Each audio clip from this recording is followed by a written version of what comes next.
नमस्कार मित्रमैत्रिणींनो, क्रिकेट प्रेमींनो, कसे आहात तुम्ही?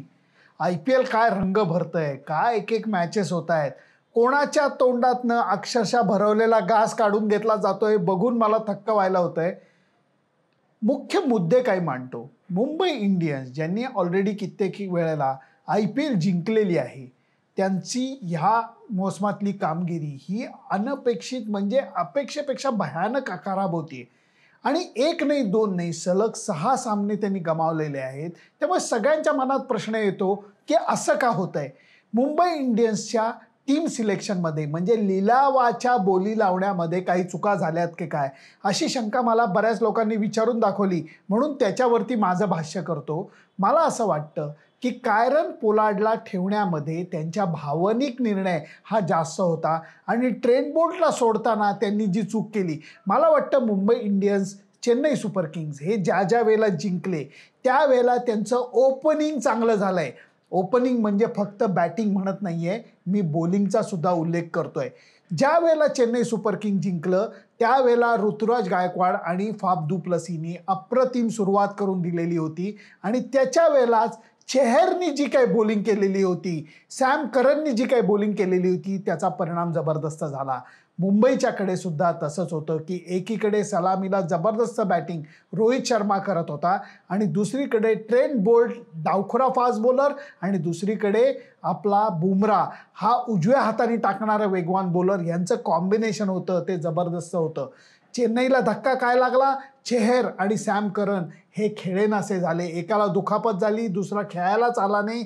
फाफ दु प्लेसी जो होता त्यांचा गेला आणि त्याचा परिणाम त्यांना भोगायला लागतोय. मुंबईचं जर का म्हणलं तर एकीकडे कप्तान रोहित शर्माला डोकं आपटलं तरीही चांगली कामगिरी करता येत नाही आणि दुसरीकडे बुमरा जो आहे तो काहीसा एकाकी पडल्यासारखं झालंय.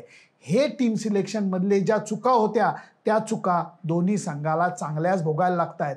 मग मुद्दा येतो रॉयल चॅलेंजर्स बँगलोरचा आणि त्याच्यावरती सुद्धा खास करून विराट कोहलीचा.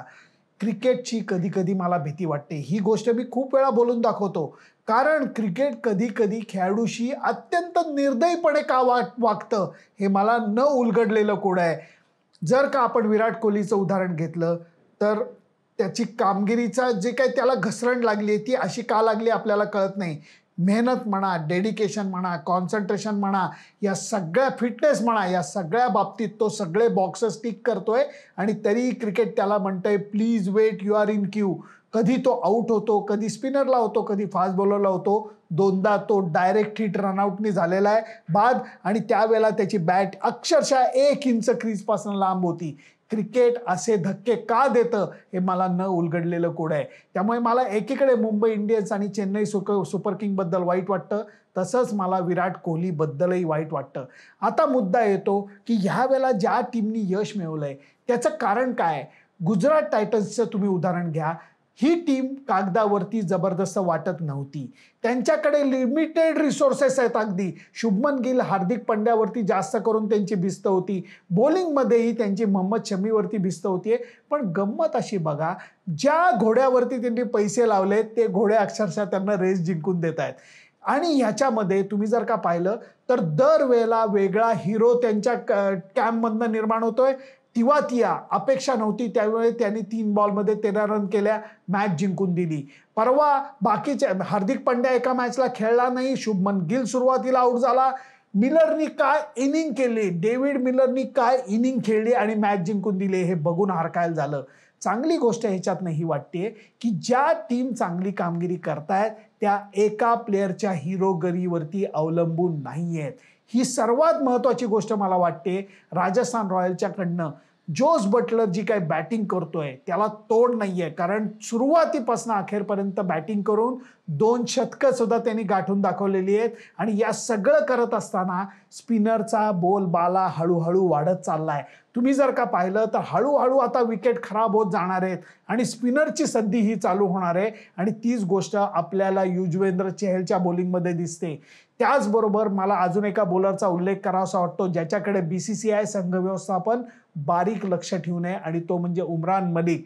उमरान मलिकनी स्पीड राखत असताना त्याच्या खात्यामध्ये आता काही काही चांगले बॉलर आहेत. तो बाउन्सर सुंदर टाकतोय, तो यॉर्कर चांगला टाकतोय आणि बॉल पुढं टाकायला तो घाबरत नाहीये. या सगळ्या गोष्टी आपल्याला दिसून येत आहेत. पुण्याच्या राहुल त्रिपाठीला जबरदस्त सूर गवसलेला आहे आणि त्याचबरोबर ऋतुराज गायकवाडला सुद्धा गेल्या सामन्यामध्ये सूर गवसलेला आहे. या सगळ्या गोष्टी एकंदर IPLचा रंग वाढवणाऱ्या मला दिसत आहेत. शेवटचा मुद्दा फक्त मांडतो, परदेशी खेळाडू फक्त नावानिशी आता संघामध्ये दाखल होत नाहीयेत. कित्येक वेळेला आपण ह्या टुर्नामेंटमध्ये पाहिलंय, ह्या वर्षीच्या मोसमामध्ये, की 4 प्लेयर परदेशी अलाउड असतात. कित्येक संघांनी 3 प्लेयर फक्त परदेशी घेऊन मैदानात उतरण्याची हिंमत दाखवली आणि सामने जिंकून सुद्धा दाखवले. त्यामुळे जे नाम बडे और लक्षण खोटे असे प्लेयर होते ते ऑलरेडी चाळणीतनं गळून बाहेर पडलेले आहेत. मी त्यांची नावं घेत नाहीत. आत्ताचे सुद्धा जे प्लेयर आहेत त्या प्लेयरना सुद्धा हे कळून चाललंय की ही टुर्नामेंट आता दयामाया दाखवणार नाही. त्याचबरोबर oh my God foreign player असा आवाका सुद्धा त्यांचा राखणार नाही. परफॉर्म और पेरिश अशा दृष्टीने त्यांच्याकडे बघितलं जात आहे. जोस बटलरच्या कामगिरीमधनं आणि इतर खेळाडूंच्या कामगिरीमधनं आपल्याला हेच दिसून येत आहे. ही झाली माझी मतं. मुंबई आणि चेन्नईला, विराट कोहलीला अपयश काय येतंय, तुमची मतं सुद्धा तुम्ही जरूर मांडा, कारण तुमच्या मताचं मला मोल आहे. Bye bye.